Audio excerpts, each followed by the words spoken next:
Hello ছোট্ট বন্ধুরা, তোমরা শুনছো পৌরাণিক গল্প সমগ্র বিষ্ণু পুরাণ থেকে গল্প। আজকের গল্প বাল্যলীলা।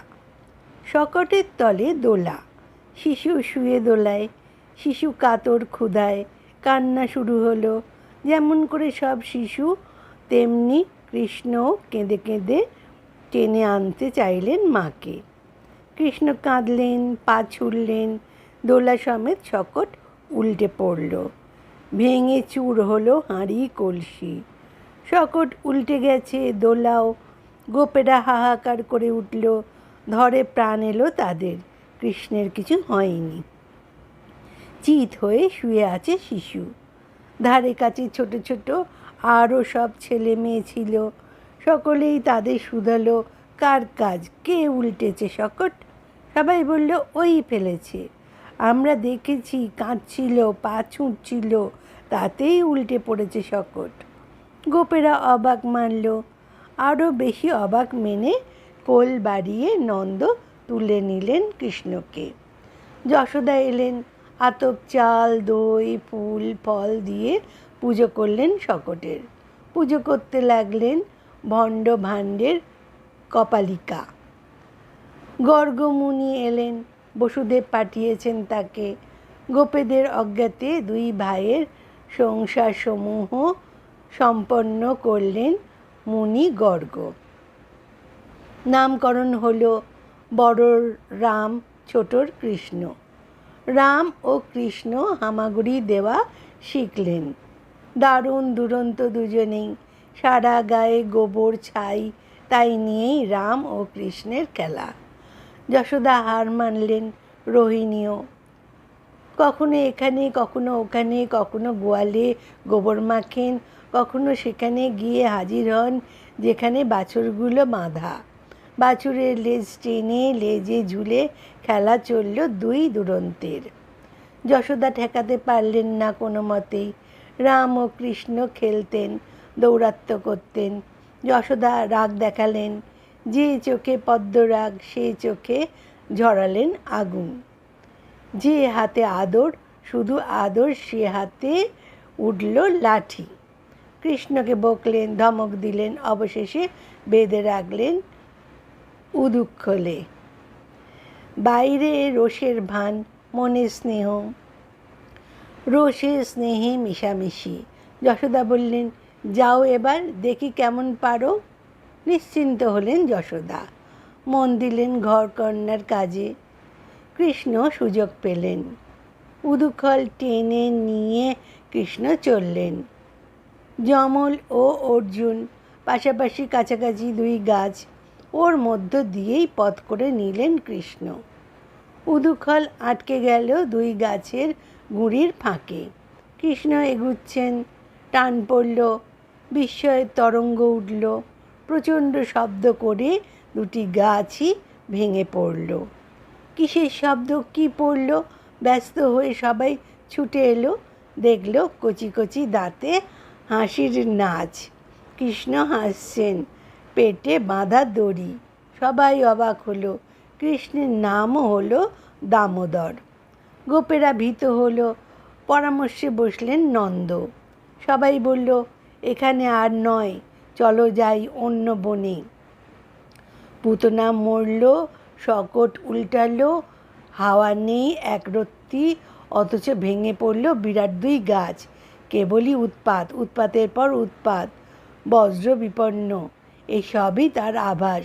অতএব আর দেরি নয়, ভালোয় ভালোয় বরং চলো বৃন্দাবনে। ঠিক হলো, বৃন্দাবনে চলো। অতএব চলো, বিলম্ব নয় এক মুহূর্তও। বৃন্দাবনে চলো, বৃন্দাবনে। দেরি হলো না। বাছুর গরু, বাছুর ছেলে মেয়ে, বুড়ো বুড়ি, হাঁড়ি গাড়ি জিনিস নিয়ে সবাই চলল। ব্রজভূমি শূন্য হলো। কাকে কাকে ছেয়ে গেল সমগ্র ব্রজ। দারুণ গ্রীষ্মে খাঁকা করছে চারিধার। ঘাস নেই, পাতা নেই। চিন্তা হলো, বাঁচবে কী করে গোসমূহ? চিন্তা করলেন কৃষ্ণ। খরার সময় বর্ষা এলো। ঘাসে পাতায়, শস্যে শস্যে মাঠ উছলে পড়ল। ব্রজবাসী বৃন্দাবনবাসী হলেন। শকটি বাট পর্যন্ত আধখানা চাঁদের আকারে সাজিয়ে বাস করতে থাকলেন ওরা। গরু বাছুরের দেখাশোনা করেন রাম ও কৃষ্ণ, আর এরই ফাঁকে ফাঁকে চলল তাদের খেলা। মাথায় ময়ূরের পুচ্ছ, কানে বনের ফুল, রাম ও কৃষ্ণ সাজ করেন, খেলেন, বাঁশিতে সুর তোলেন, পাতা দিয়ে বাজনা বাজান, আনন্দে আনন্দে হালকা হাসির হাওয়ায় ভেসে ভেসে উঠতে থাকলেন দুই ভাই, রাম ও কৃষ্ণ। গরু চড়ে, নজর রাখেন, আর হাসি হুল্লোড়ে বয়ে যায় সময়। বয়স 7, অথচ পালক হয়ে উঠলেন গোসমূহের। বর্ষা এলো, মেঘে মেঘে ভরল আকাশ, বৃষ্টিতে বৃষ্টিতে একাকার হলো সমস্ত দিক। মাঠে এলো ফসলের বান। পৃথিবীর অঙ্গে পদরাগমণি, পৃথিবী যেন মরকতময়ী। অনেক সম্পদ পেয়ে অহংকারে যেমন অন্ধ হয় মানুষ, ছোটে দিশাহারা হয়ে, ঠিক অমন্তরই ফেঁপে উঠল নদী। কেঁপে কেঁপে কাঁপিয়ে কাঁপিয়ে উন্মাদের মতো নাচতে নাচতে বুক ফুলিয়ে নদী ছুটল। মূর্খের বাচাল জিহ্বার পাশে ভালো ভালো কথা যেমন বেমানান, ঠিক তেমনি হলো চাঁদের দশা। শোভা গেল, সুন্দর কান্তিতে কালি পড়ল, কালো মেঘে ঢাকা পড়ল সোনার চাঁদ। যেমন রাজা তেমন সব সভাসদ।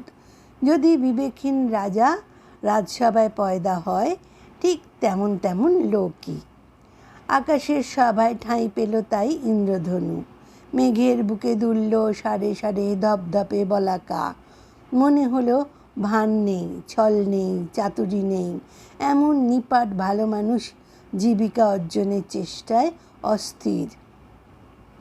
আকাশ চিরে বিদ্যুৎ চমকালো, চমকে চমকে উঠল বিদ্যুৎ। মুহূর্তের চমক, ভালোর সঙ্গে মন্দির মিতালিও এমনি মুহূর্তের। মূর্খের কথায় নানা বাঁকাচোরা অস্পষ্ট অর্থ। শস্যে শস্যে ঢাকা পড়ে পথগুলোর দশাও হলো অমনি। বর্ষা এসেছে, বনে বনে ময়ূরের আনন্দ, ভ্রমরের খুশি। ময়ূরে ভ্রমরে পরিশোভিত মহাবন। রাম ও কৃষ্ণ, অনেক অনেক গোপাল, খুশির হাট বসল। রাম ও কৃষ্ণ নাচলেন, গাইলেন।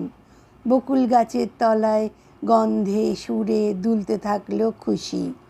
কদমের মালা, ময়ূরের পুচ্ছ, রং বেরঙের হরেক পাথরের সাজে রাম ও কৃষ্ণ মাতলেন খেলায় খেলায়। ঘুম চাই ঘাসের গালিচাতেই হয়তো এলিয়ে দেন তনুদেহ। মেঘের গর্জনে কখনো হয়তো হাহাকার রব উঠেন দুজনেই। কেউ গাইল রাম ও কৃষ্ণ প্রশংসায় উচ্ছ্বসিত, কখনো বাঁশিতে তোলেন ময়ূরের কেকা সঙ্গীত। অনন্য রাম ও অসামান্য কৃষ্ণ, তাদের প্রসন্ন মনের ছোঁয়ায় সব কিছুতেই নামে প্রসন্নতা। সারাদিন মেতে থাকেন খেলায়, মাতিয়ে রাখেন অন্য গোপেদের। সন্ধ্যা নামে, রাম ও কৃষ্ণ ফেরেন গৃহে। গৃহেও আসে খোলা মাঠের খুশি। গল্পটা এখানেই শেষ হলো। কেমন লাগলো জানিও।